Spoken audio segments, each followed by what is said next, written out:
Ladies and gentlemen, welcome to another episode of League Chat with the Stat. Thank you for joining me on another great episode this week, covering all things round 23. Only 2 more rounds in the regular season before we enter the finals campaign. So we're starting to get to the business end, like I mentioned last week, and we're only getting more excited by the minute in regards to these finals. Guys, we're just going to go through the ladder first things first. Got the Storm coming first, 42 points. You got the Panthers on 40 in second. You got the Rabbitohs third on 38 points, so just 2 points between each of those teams, and then a big jump in fourth, the Roosters on 32 points. You got the Seagulls and Eels 5th and 6th on 30 points, and then you got a big difference there with the Knights on 24 at 7th, and then Sharks complete the top 8 at the conclusion of round 23. Now, 9th, 10th, Titans and Raiders, and they share the 20 points. Now, the Warriors and the Dragons, as well as the Tigers, are on 18. The Broncos and the Cowboys are 14, so the Broncos have gone up and Cowboys have gone down. So Broncos sit 14th, Cowboys sit 15th, and the Bulldogs sit down at the bottom in last place. Guys, again, really appreciate you guys joining me on another big week. What a great round of football we had last week, so let's get straight into it. Storm 34 defeated the Gold Coast Titans 20. I thought Titans got off to a very fast start. I thought that they played some very good football and really put it to the Storm. The Storm really took their chances when it mattered the most. I thought in that first half, when they had the limited opportunities that they had, they just ran with the game. And then Titans just kept hanging in there and kept fighting on in that first half. For Titans to be leading 16-10, we thought there was going to be a bit of an upset brewing. You know, seeing as though the Titans had played some very, very good football in that first 40 minutes. To get ahead by 6 points with only about 6 or so minutes to go in that half, and then to finish that half 16-10 leading. Very, very, very good start from the Titans. And then that's when it all fell apart. Melbourne just took control after a very, very slow start that they had. They took control. Harry Grant was amazing. He played one of the best games I've seen him play for Melbourne in a very long time. As well, he's been very consistent, but I just felt that this game he was actually really, really good. Got the forwards to really lead. And I thought Josh Adokar hat-trick was fantastic as well. He finally doing something and scoring tries. Had a bit of a dry spell in the last 4 or 5 weeks, but I really could see him nail down a hat-trick there. But the Titans just dropped off their game in the second half. You know, Fifita started last week as opposed to him coming off the bench, and he was non-existent. He made like 6 runs for about maybe 70 meters or 50 meters. Very, very minimal impact. And these are the big games that we always talk about where you really need to perform and be at your best. It's against sides like Storm and Panthers, Roosters, Rabbitohs. These are the sides that you really have to be the best for. You know, Fifita will be destroying teams like Bulldogs and Broncos and Cowboys, but they're useless. And then everyone talks about, wow, $1 million megastar, fantastic player. But then when he comes against the big teams, Fifita is a no-show. So we saw that clearly again there on Thursday night. Ash Taylor didn't play a really good game either. I thought he got found out a lot in defense. And he just dropped a lot of ball. Just really wasn't himself. I'm not sure what it is. Not sure if it's just the pressure of the game itself or coming up against a quality side like Melbourne. He just couldn't keep it all together. But the Melbourne Storm ran over that game. And 34 points to 20, they knocked up. That's 19th straight game now for Melbourne. That's 19 in a row for the Storm. I thought, and as I sit here and I continue to think about it, it's probably one of the best sides I've ever seen. The way they all work together, the way they're all positioned, the way they all just know what they need to do week in and week out, it's a phenomenal organisation. If them to hit 19 wins straight and to be chasing number 20 on the trot this Saturday night is unbelievable. It's fantastic stuff. The Titans have a lot of work to do if they're looking to making the finals. They're sitting in 9th at the moment. They still have a chance, pending other results, but they really need to lift onto another level and bring back what they did in the first half into the second half of the games, and then as well as in the last 2 games of the regular season. The Raiders 19 defeated the Seagulls 18. Sorry, Seagulls 18 defeated 19. Start again. Seagulls 19 defeated the Raiders 18 on a Friday night clash there. And I thought that was a very interesting game. The Raiders, again, shot off to a lead where they put a lot of decent pressure on the Seagulls, and then they just kind of all fell apart. The Raiders really couldn't hold on to that lead, and the Seagulls came in without Trbojevic. They're a whole different side. We've always talked about that. They just don't move as well. Tavita Funa playing his first game probably all year. Didn't really have the best of games either. So having him come in, it's a whole different change in attack and even in defense. But it just goes to show the importance of Tom Trbojevic in attack and defense for the Manly side. But it's when the big guns really need to step up. I thought Haumole Olokoatu was fantastic. And I thought Aloi's impact off the bench was really good. I thought when it mattered the most, Cherry Evans really stepped up. And he played a magnificent game. And then to slot that field goal over at the end there was very, very good from him. And just goes to show that he is still, when Turbo's out, he needs to lead and bring the game on his shoulders, and he did just that. But for the Raiders, again, they just let another game slip, and it's really not good enough. If they had won a lot of those games, they'd be sitting probably in the top 4. But such the decline of the Raiders this year, and with so many dramas that have happened internally in the club, they just gave the Seagulls too many opportunities to come back into that game. They've had Harry Onara suspended for the rest of the season. They've had Ryan James and Corey Horsburgh at the Bulldogs. They haven't had an organising half since George Williams left. So there's been a lot of chopping and changing. It was good to see Charles Nicol-Klokstad come in. Then he came in for Rapana. I thought Rapana's been pretty impressive at fullback. So they're just a little bit clueless at the moment with what they're looking to do. And I thought it was just a little disappointing from the Raiders.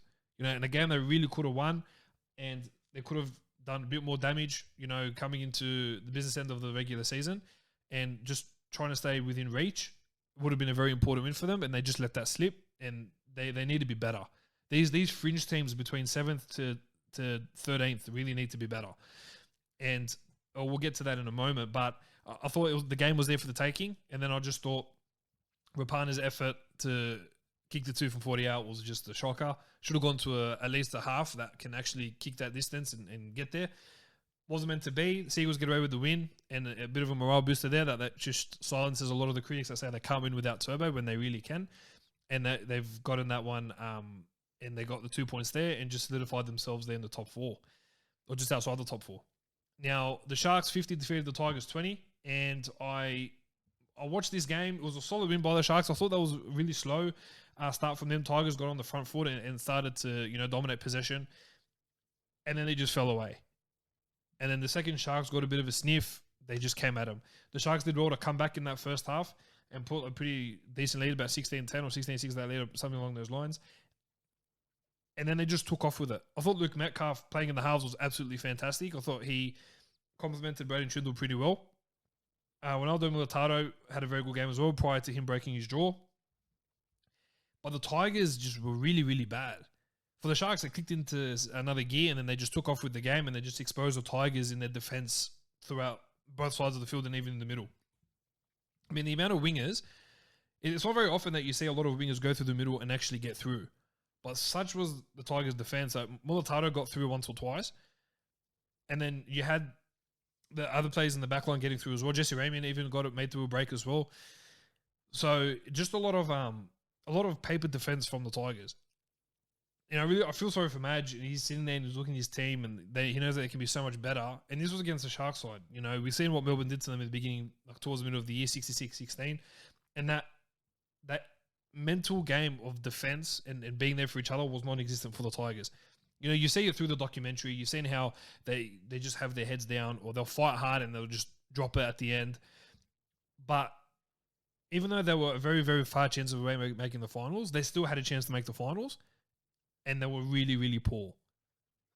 And so they bow out of the finals contention for the 10th time in a row. It's 10 straight years now. Now, the Sharks, they'll get a bit of a boost out of that. More than coming off the bench, had a very good impact. I thought the forwards played a very good game. And so they'll take a bit of confidence coming into the business end of the season. But I just thought for the Tigers, even though it was a mathematical chance, a chance is a chance, and they blew it big time. And it just goes to show really whether the work that they've put in is actually working, or it's actually coming to a standstill at this stage. So we're really unsure what they're going to do, how they're going to look at recruitment, but they need to get in a lot of experience, and it needs to be very quick, because I just see this club heading and missing the finals potentially again next year. So a lot needs to change with their management. A lot needs to change with the board. I think Maguire is still the man to lead them. I'm not going to jump on the bandwagon and say sack him. I think he's doing everything he can and just doesn't have the right players in there with the right experience, part of a winning culture, to come in and really bring that for the Tigers. The Knights 22 defeated the Dogs 16.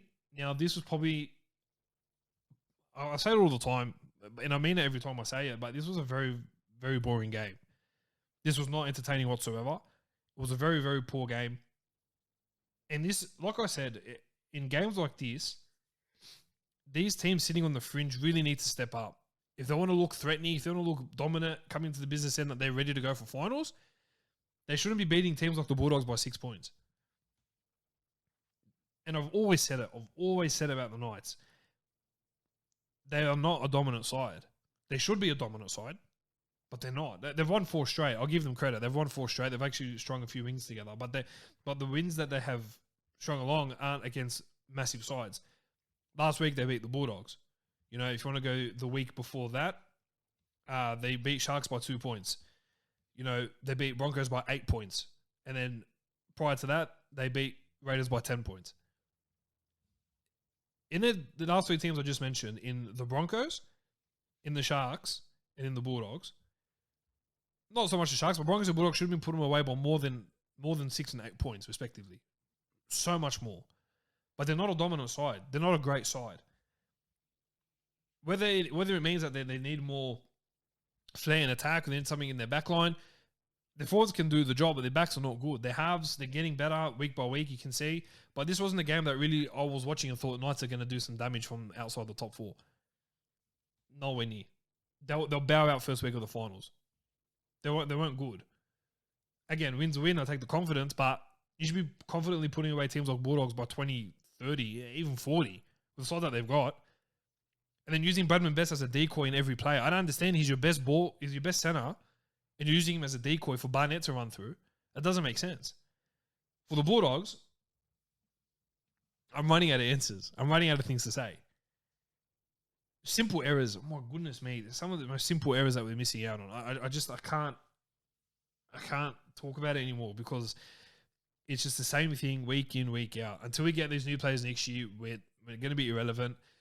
But what the Bulldogs should be doing is that they should really be focusing on building for next year.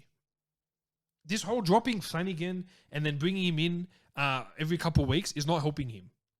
Everyone wants to go and throw crap at Flanagan, but you've got to remember, there's no New South Wales Cup for him to improve. So he can't leave the game and go and say, oh, I need to work on ABC, and then come into a first grade game and have those worked on. He can't do that. He goes, he sits on the bench, he does a bit of training. Then when he comes to the game time, he goes and he plays the exact same game because he's not practicing against the New South Wales Cup sides. He's not practicing week in, week out. He's not getting that experience, that more game time to build confidence to him to come to first grade. He should be our starting 7. I'll back it. He needs time. And he frustrates me at times when he does a lot of stupid things. Like he put in a couple of kicks on the weekend, which were really, really poor. Really poor. But we need to start building for next year. We need Flanagan to be playing every game. In my opinion, it should be Burden and Flanagan in the halves for next year. But I'll save that conversation for another time.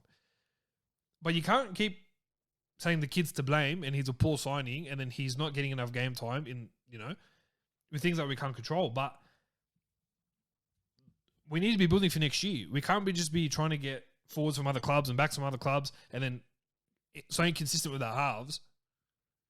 It's hard to kind of manage and it's hard to see what Barrett's trying to do there. So, look, I don't know. The Bulldogs need a lot of work. And the Knights will bow out first week of the finals, in my opinion. It was just such a poor game to watch. There was nothing that really amazed me from the Knights. It was really poor showing.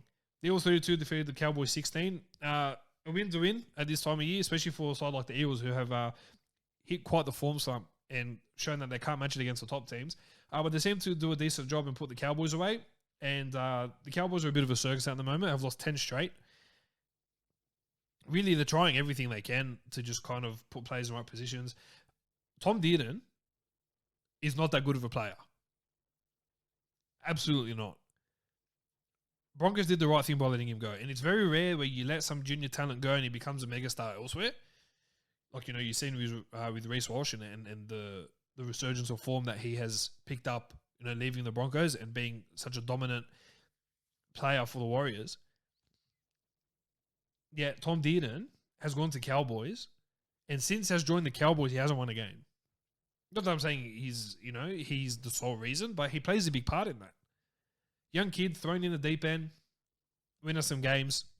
He's now lost about 26 or 27 straight games, including his time from the Broncos. It's not clicking at the Cowboys. They're having a few injuries. They still don't know what they're doing with Jason Taumalolo. There's just a lot of in-house rumblings. Their recruitment for next year is not that great. So there doesn't seem to be any signs of improvement for the Cowboys. But they're just a circus at the moment.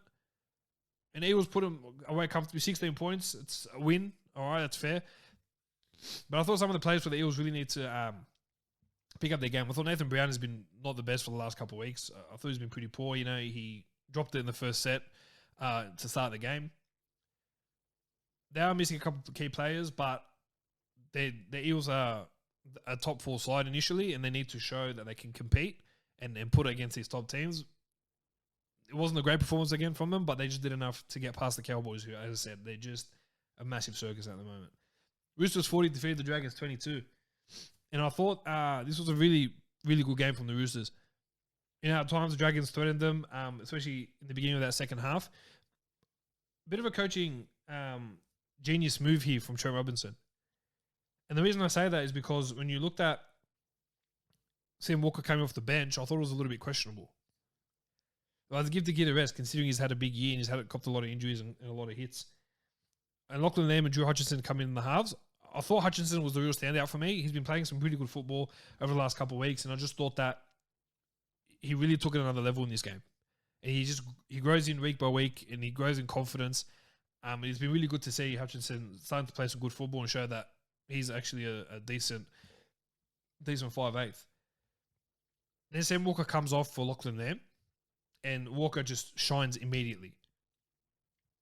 He sets up 2 tries for Daniel Tupou, scores a try himself, just looks so busy, always wanting his hands on the ball to create opportunities. Such a good player, Sam Walker. And I still marvel at his age and marvel at what he's doing. And I love seeing at the Roosters, especially with all their injuries and all their dramas, the way they hold themselves together. 40 on the Dragons, who I'm sorry are just a joke. They were so bad in defense. So bad. Now, I thought, the first 10 or 15 minutes or so, I thought they played very well in defense. There were like 3 opportunities where Roosters could have scored, and a bit like it was a strip or just really hard hitting that Roosters coughed up the ball, and it was just generally good defense. I thought, you know what, this could be a different game for the Dragons, and then they just flopped. They don't seem to be getting it right. Yeah, they had Maguire at hooker. He played hooker for Samoa a couple of times. Obviously, after 20 minutes, he came off because it was finished. But they're just not having it, the Dragons. It's just not their year. They've bowed out of finals contention, in my opinion. I don't see them making the finals. But in a game, as I said, where they could have had a chance, where they needed to lift, the Rooster side is so depleted, and they've put 40 on the Dragons. So it really just goes to show the state of where the Roosters are at, and it shows the state of where the Dragons are at. And I thought that Dragons just in defense were horrible. When they had that lead, within 3 minutes they gave it up, and then Roosters blew them out of the park. So Griffin's going to have a lot to do in this off-season. Has a lot to improve on. We've got a lot of people coming in to try and make it better, so there'll be a bit more of a force. But yeah, not a good enough showing from the Dragons. And then the last game, Broncos 24, Warriors 22. Very entertaining game, this one. I actually really enjoyed this game. I thought it was a good win for the Broncos. I thought as they've played a lot of the years that they've improved in a lot of areas. And I thought it was actually really good that the Broncos could hold on the way they held on, especially in that last 10 or 15 minutes or so. Especially a couple minutes to go with that try to Ewan Aitken, a bit controversial. But I just thought that the Broncos held in their line of defense.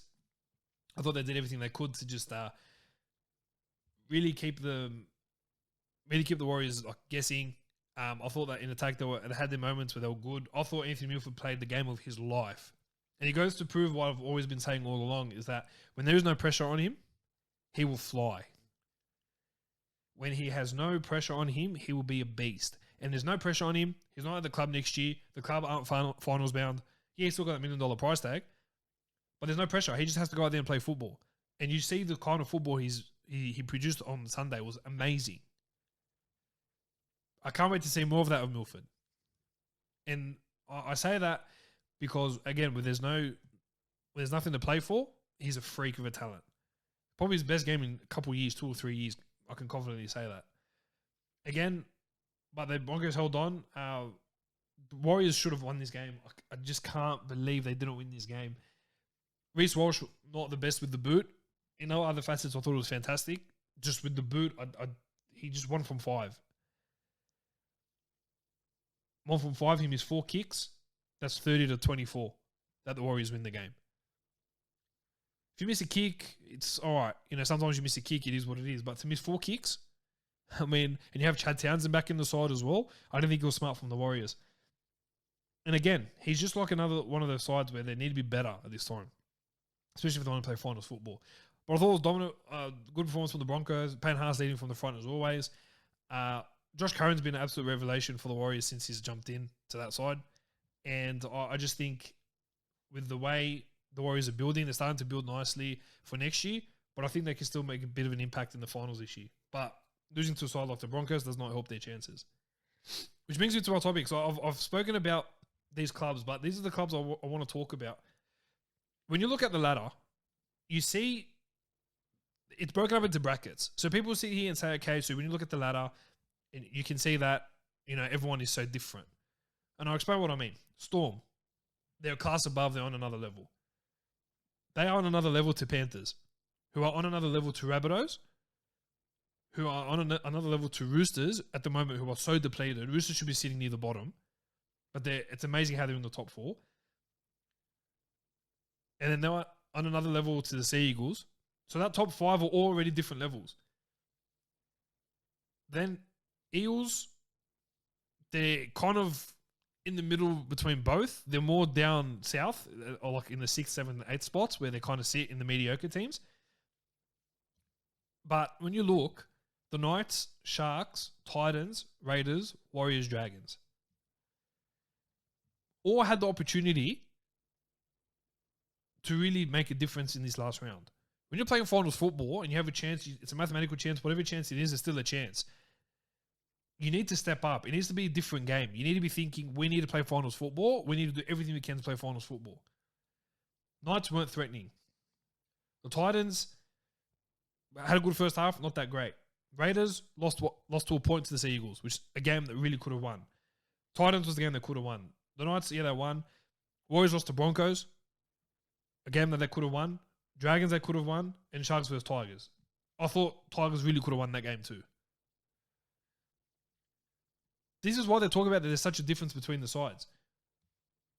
Because when push comes to shove, those 6 teams, these 6, 7 teams I just mentioned, they should be firing. The top 8 is meant to be very competitive. Very, very competitive. The top 5 are, and then the bottom 3, whoever ends up fitting the bill, aren't that competitive. I think it would be top 4.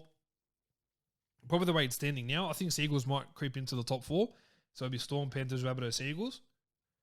And then Roosters will sit 5th, and then Eagles 6th, and then I think the way it is, the Knights and the Sharks probably get 7th and 8th. But there's just such a difference between the teams where you think to yourself, these teams really need to step up. They really need to do more. They need to show that they can be dominant, they can be at their best. And these sides, there's quality in these sides. Look, you look at the Knights, they have a quality side. The Warriors have a very decent side. The Sharks have a solid side. The Raiders have they have good sides. They're not bad teams. But they're not consistent. That's why they've lost all these games the way they have. Warriors have lost their 6th or 7th or 8th game now by less than 6 points. They turn around, they sit in the top 4.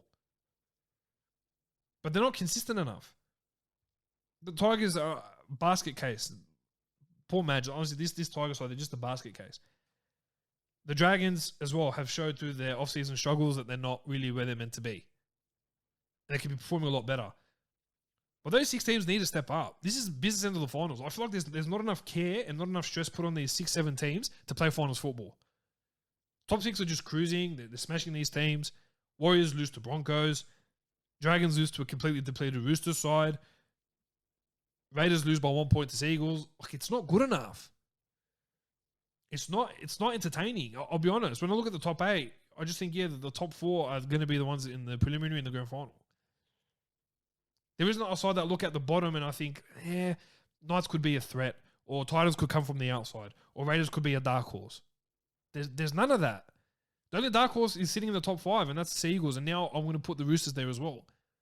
There's 2 dark horses to actually go out and win the comp. But the rest of that top 8, Eels not convincing. Knights, not that good. Sharks, on their day, they're good, but they're never on their day. They're not consistent enough. Warriors not consistent. Raiders drop the ball too many times. Titans still not good enough.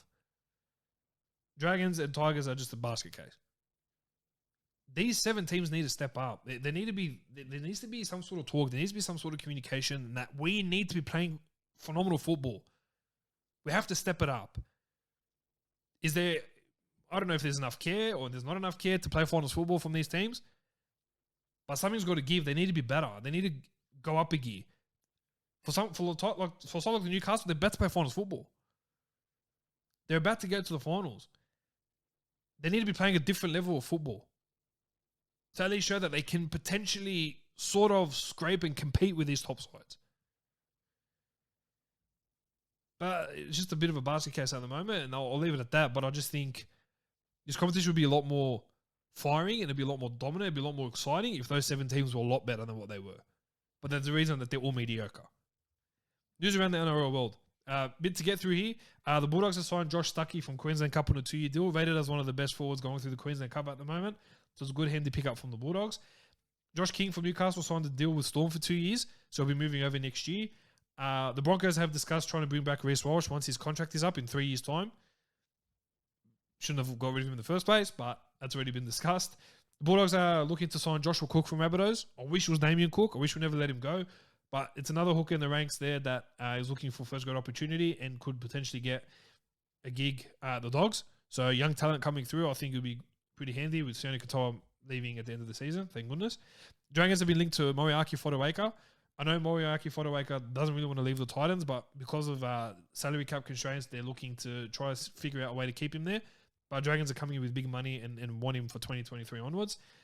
Luke Thompson was shot by his manager to the Tigers and the Cowboys in the last week or two. The Bulldogs don't want to let him go. He doesn't want to go. But the manager's been trying to shop him around for a bigger deal. And this is why I can't stand when play managers get involved with players that are currently in contract. It's absolutely frustrating. Thompson met with the Tigers, had a conversation with them, declined their offer. And there was no way he was moving to Queensland. He was already based in Sydney, coming from England, doesn't want to have to relocate again to a new city. So Cowboys was never an ideal option. Tigers aren't giving up. They still want to chuck in a bigger offer for him to get him in. And they're looking to see what the Bulldogs will be able to pay. The Dogs were potentially looking at paying $450,000 to $500,000 of his contract to go play elsewhere, which is ridiculous. He's on about $850 a season, signed by Dean Pay and the previous management then. So, not ideal. Not ideal in terms of Luke Thompson trying to focus on football and trying to help the Bulldogs try to get off the bottom of the ladder, which is not happening this year. But he was shopped around, not by the club, not by himself, but by his manager in England. So, just keep an eye out for that. The Raiders have re-signed Harley Smith-Shields and Trey Mooney. Harley Smith-Shields will stay till 2023 and Trey Mooney till 2024. I'm liking what I've seen of Harley Smith-Shields in first grade recently. Loving what he's brought to that side. And I'm looking forward to seeing how he'll grow as a player next year. So it's good for him to have stayed at the Raiders. Alex Glenn has announced his retirement from the game. An absolute legend of the game. Not one bad word you can say about Alex Glenn. He's had a fantastic career for the Broncos, has been the captain there. He's represented New Zealand. He's been someone at the club that can be a role model to the younger players coming through. So, Alex, mate, to you and your family, all the best in retirement. Congratulations on a phenomenal career. And, mate, all the best in what you do next post-football. The Roosters have re-signed the brothers Nat and Egan Butcher till 2023 for Nat Butcher and 2024 for Egan. Tigers re-signed Alex Seyfarth to the end of 2023. So, Tigers looking to keep a lot of their squad together. Tom Starling has been linked with a deal. Linked with a move, to the Broncos, the Dragons, and the Eels, who are desperate for hookers at the moment. There's a bit of a clause in his contract where he can look to explore, potentially move even next year to a new club. The Seagulls have confirmed they are talking with Ethan Bollamore, a Broncos fringe forward that's coming through the ranks. He's off contract next year, but Seagulls are really keen to get him in and bring him into the side for next year. The Roosters have raided the Broncos once again. They have signed Xavier and De La Silva, 17 years old and 15 years old. So Xavier is 17. But both these kids they're big boys. Really, really big boys. I know that one's about 194 centimeters and 110 kilos. Another one's 196 and 107 kilos. Really big animal boys. I know the name De La Salle is one that is like, for those that reside in Sydney, is like a school that's named after a school, but that's his name, Xavier and De La Silva. So names to watch out for in the near future for the Roosters. The Broncos have re-signed Jesse Arthurs to the end of 2023 and have picked up Logan Bayless from Queensland Cup to the end of 2023 as well.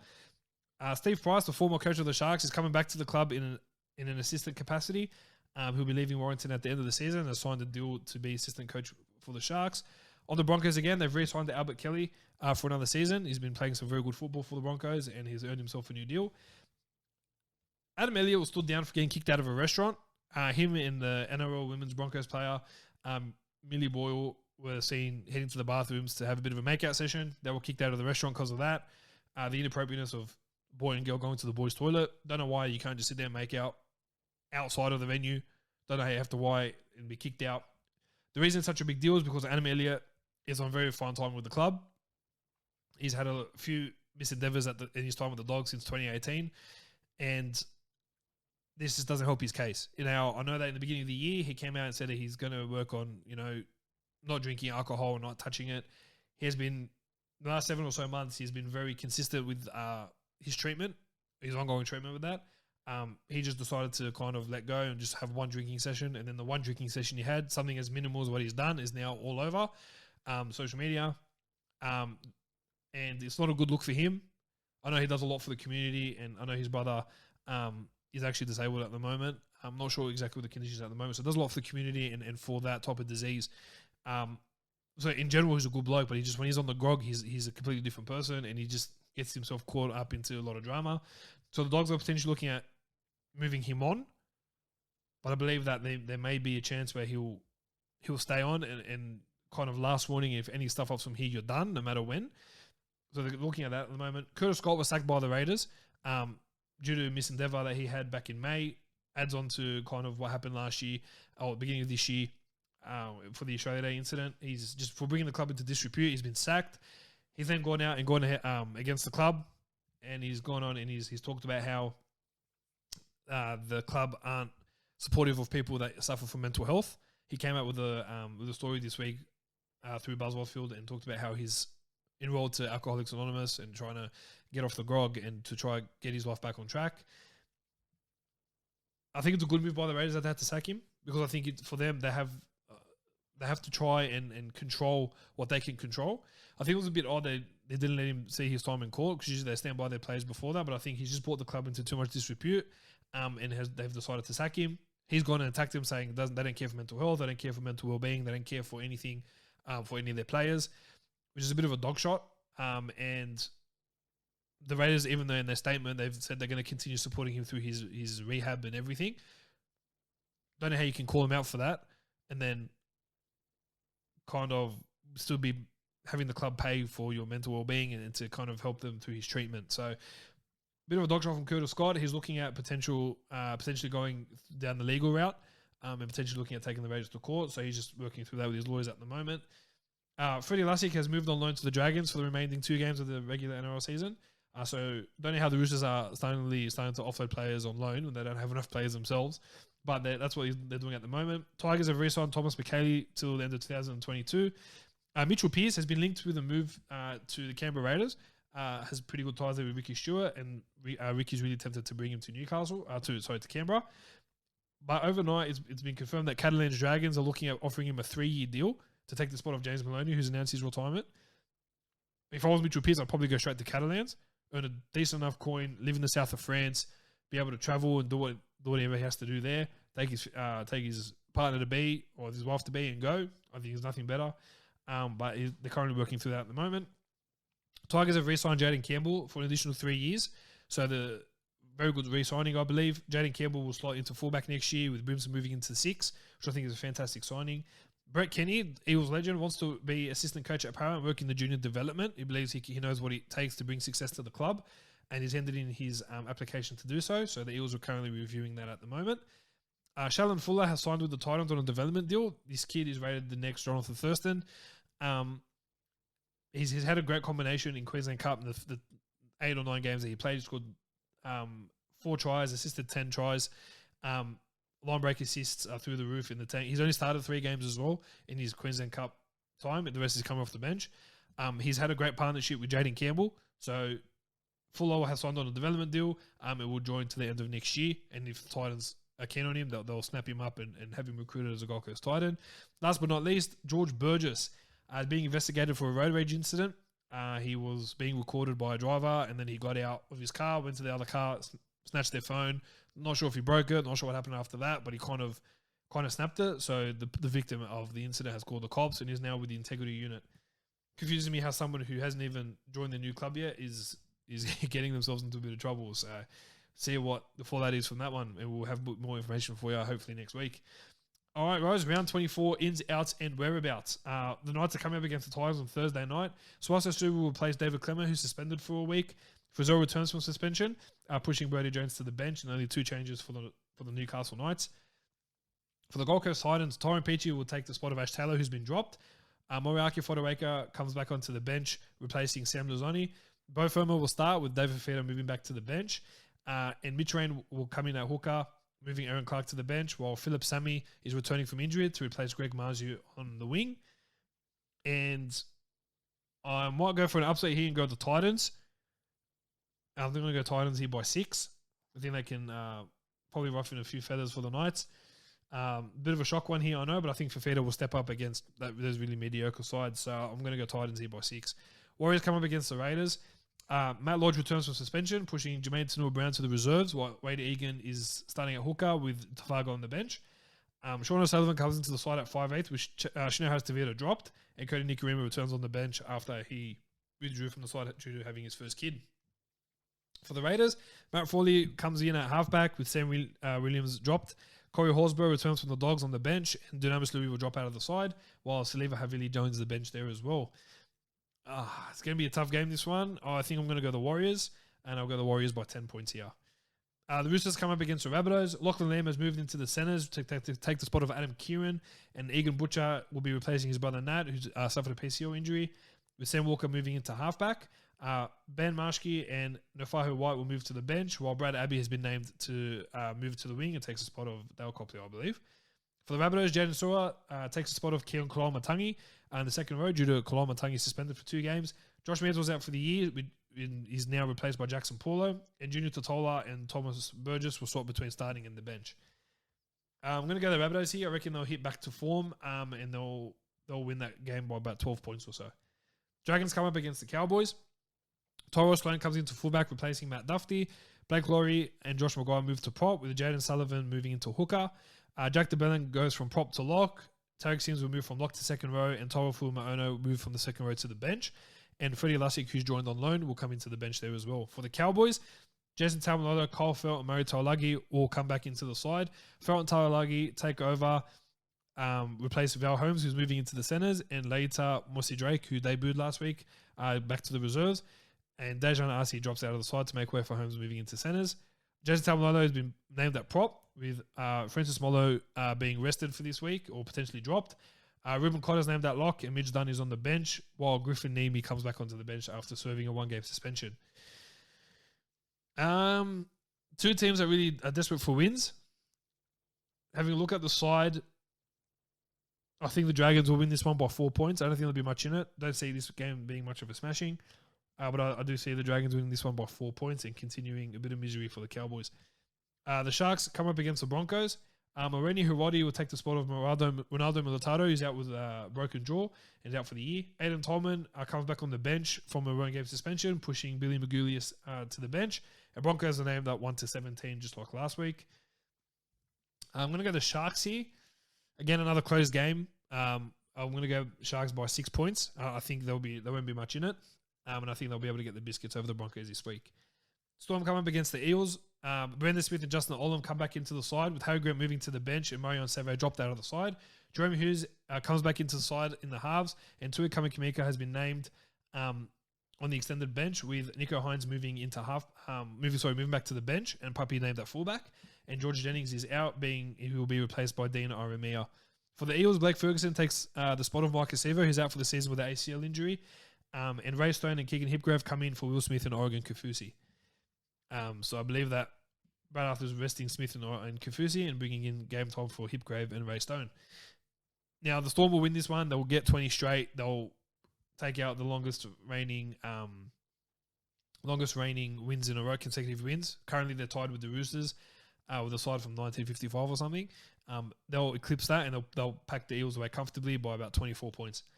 The Seagulls come up against the Bulldogs. Tom Jaworowicz is back in the side with Tavita Fafuna suspended. Brad Parker comes into the centres, pushing Moses Sully, who I thought was amazing last week, over back to the reserves.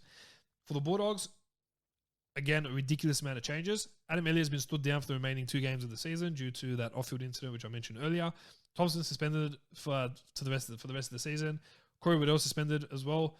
And Corey Horsburgh and Ryan James are both heading back to Canberra. So RVC, Mano Frangai and Jack Hetherington come back from suspension, so they'll go back into the starting side. Matt Dury and Joe Stimson will move into second row. Bailey Biondo Odo will start at hooker with Jackson Topine dropped. And then the bench will be Brendan Wakeham, Ofahiki Ogden, Chris Patolo, and Sione Katoa. And a lot of changes here for the Bulldogs. Last time we spoke about this, I said Seagulls by 30. They won by 66. With Tom Turbo back in the side, I'm going to go Seagulls by 50. I don't see the Bulldogs scoring a point on the Seagulls, and I think it's going to be another slugfest. And I want to go Seagulls here by 50 points. The last game of the round, Panthers come up against the Tigers. Fisher Harris and Brian To'o, 2 big inclusions for the side, come into the side to take the spots of Matt Eisenhuth and Brett Naden. Tigers, they've just lost Adam Dwayne to a season-ending ACL injury, unfortunately. He's been replaced by Jock Madden. Thomas McKaylee and Jacob Little come in at prop and hooker, with Offa and Gowie and Simpkin moving to the bench. Alex Seyfarth will return from knee injury to take the spot of Tukey Simpkins, and Billy Walters will move to the reserves, and Kelma Tuolagi dropped altogether. And I want to go Panthers here by 36 points. I think they'll just put them away comfortably, and it'll be a Nathan Cleary show for that one. Guys, again, thank you for joining me on League Chat with the Stat on another great episode this week. Now, you guys can find me on my socials. We're starting to build up really nicely on our Facebook and Instagram profiles. Let's get subscribing. Let's share the page. Do what you can. Remember, hats are still selling for $25 a pop. Might even do a bit of a sale if it intrigues the most of you guys. That'd be good. And we're just getting ready for towards what's going to happen at the end of the year. Also, next week, I'm going to be announcing something that I'm going to be taking part in. It's to do with the mullet. It's to do with the mullet here, so you guys will be able to check that out and get a bit more information on how you can support that next week. But guys, enjoy rugby league for this week. Enjoy round 24. Let's enjoy for what it is. Let's hope these mediocre teams can really climb to another level and look sort of threatening to these top teams. And just enjoy another great weekend of football. Appreciate you guys joining in once again. Have a lovely weekend. Go the Dogs, and God bless. Take care.